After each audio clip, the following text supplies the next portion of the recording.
Do you ever wonder how the ultra wealthy think about money? Because I'm telling you, they're operating on a whole different plane than the rest of the world. And their belief about the world and their beliefs about money are attracting more and more financial success to them.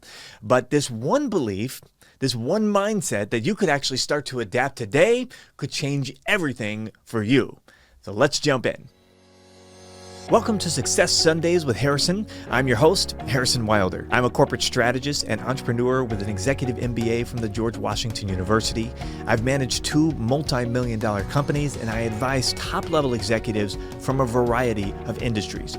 In this show, you'll find practical insights that will help you succeed as a leader in today's business environment. If you're serious about developing your skills as an executive, this is the place for you. Enjoy today's episode. I couldn't watch the movie, the Titanic, growing up because, it was just, there are a few reasons. It came out when I was in high school, and for a teenage boy, there's a couple of reasons why the movie could be uncomfortable.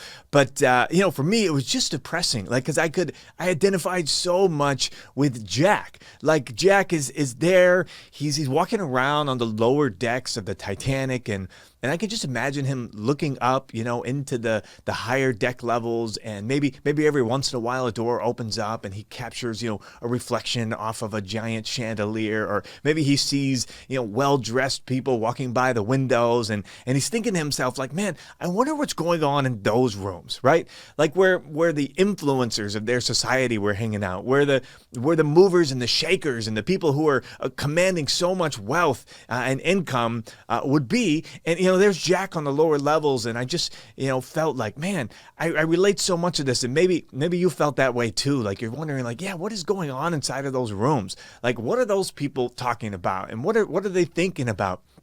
And but when you try to ascend up to those levels, like you make your way over to the stairs that are supposed to lead up to the upper decks, and all you see is like a sign that says no admittance, right? And it's just a reminder that you are not welcome, right? That maybe that you don't belong inside of those circles with those people. And so, and the movie was just generally depressing.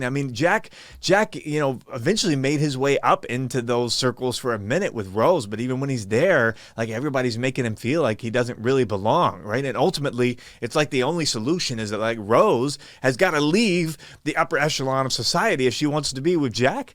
Are those really the only options? Is this the only way that this can work? And then finally, Jack just dies. It's the most depressing movie ever. But it does make you think about, like, what it's like, to be in those rooms. But one of the things I've learned is that, you could know all of the secrets. You could know all of, like, the insider information and all the kind of tactics and things that the wealthy are using to create and preserve wealth. But if you don't learn to think the way that wealthy people think, then you're not going to have the results that wealthy people have. And this is actually something that's hard for many of us because we've actually been taught most of our lives to despise the wealthy. You've been raised to be like, oh, if somebody's ultra wealthy, they must have done something wrong, right? They must have somehow they got that by taking advantage of somebody, or they shouldn't have it, or they did something they weren't supposed to, or they're doing something illegal, or they're not doing their share.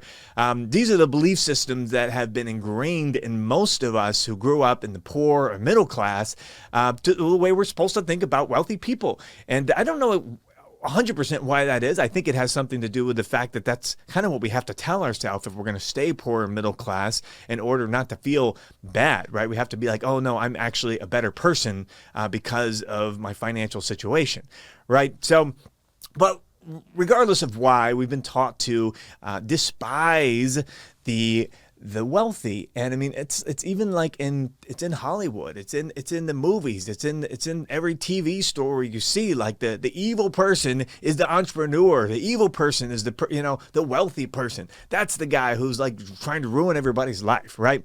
But here's the problem with it, is that you will never let yourself become what you despise.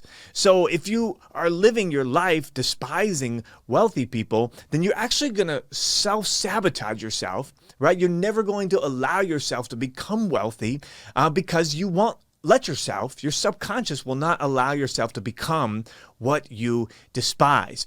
So my wife and I, we've had to be real intentional about this, that even when we don't agree with everything that a ultra wealthy person says or does, that we can still respect and admire them for having generated wealth for their families, because that's something we aspire to, right? We have aspired to generate great wealth for our family, so we can't run around despising people who have pulled that off, right? People who have done that, we need to figure out how to admire them and allow ourselves to respect them, even if we don't agree with everything that they do, right? And so that's okay.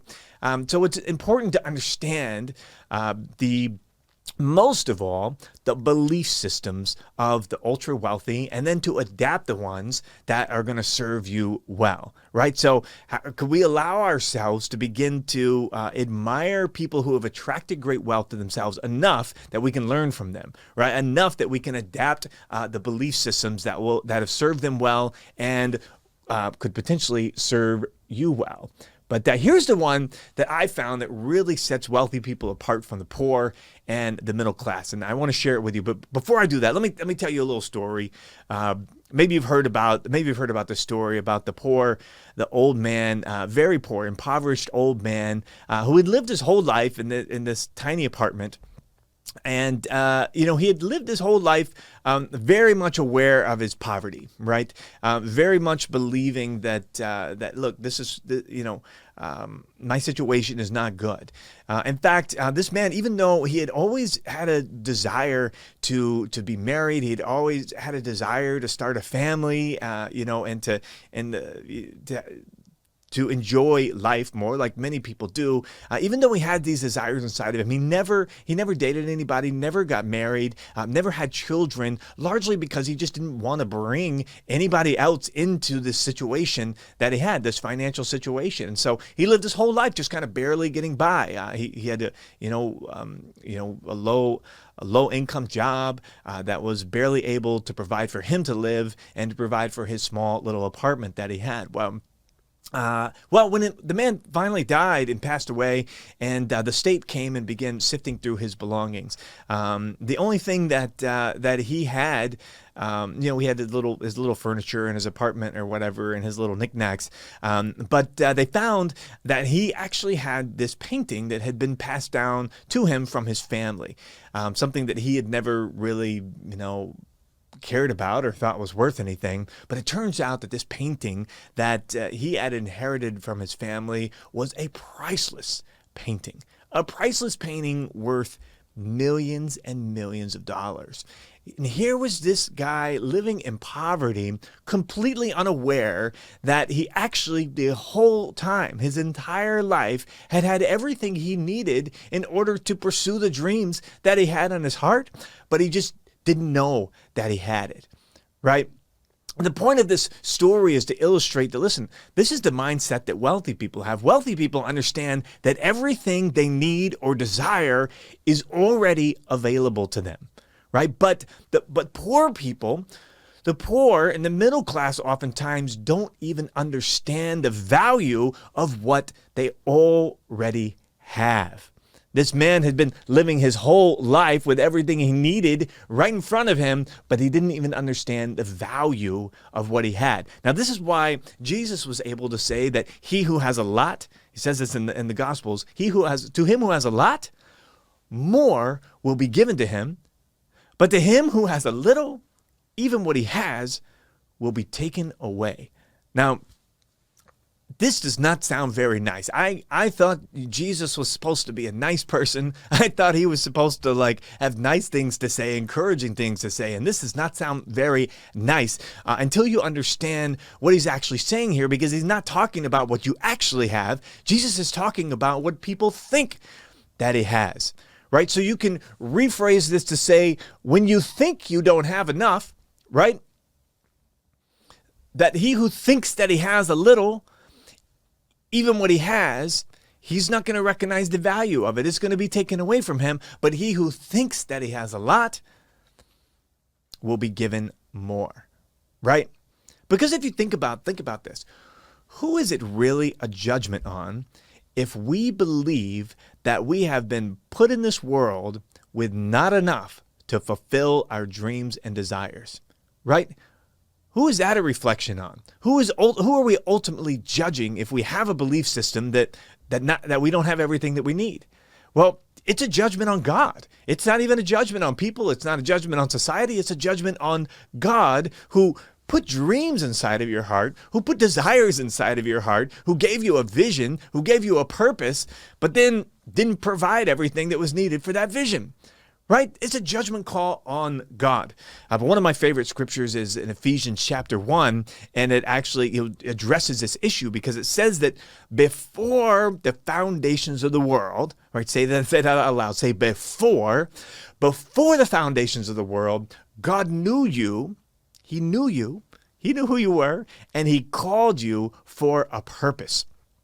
Before the foundations of the world, God knew you, and God called you to do what it is that he has called you to do in the earth. Now, in order to understand the scripture, we got to go all the way back before the foundations of the earth. Like, we got to go back through all the New Testament, all the Old Testament, all the way back to the book of Genesis, and look at the foundations of the earth. Yes, we're talking about before God said, "Let there be light," and there was light. Before God separated the land from the ocean, before God created animals, before God created the fish, before God created the birds, before God created you, before the foundations of the earth, the Bible says that God already knew you. God, not only did he know you, but he called you for a purpose. God already knew his plan for your life before the foundations of the earth. Now, why is this important? Well, because it means that when God was designing every little piece of this planet that we live on, when he was putting it all together, when he was planning it all out and all the seasons and all the things that were going to happen, he had your purpose and he had you in the back of his mind. He was planning things for you. Right? So if God is a good God, doesn't it stand to reason that when he was putting all that stuff together, that he made sure that everything was in place that you needed in order to fulfill your purpose?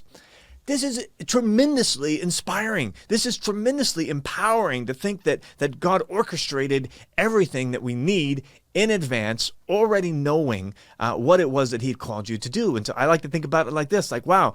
So before the foundations of the earth, or when God was creating the earth, he's like, you know what? I'm going to bury an oil reserve, deep down in the earth, right in this location so that it could be discovered in the year 2024 when I'm recording this video, so that it could provide jobs for people living during that time period, right? So that it could provide great wealth for somebody who was going to discover it. God, could you imagine that God could do that, right? God can provide. He puts everything in place in order to provide for you.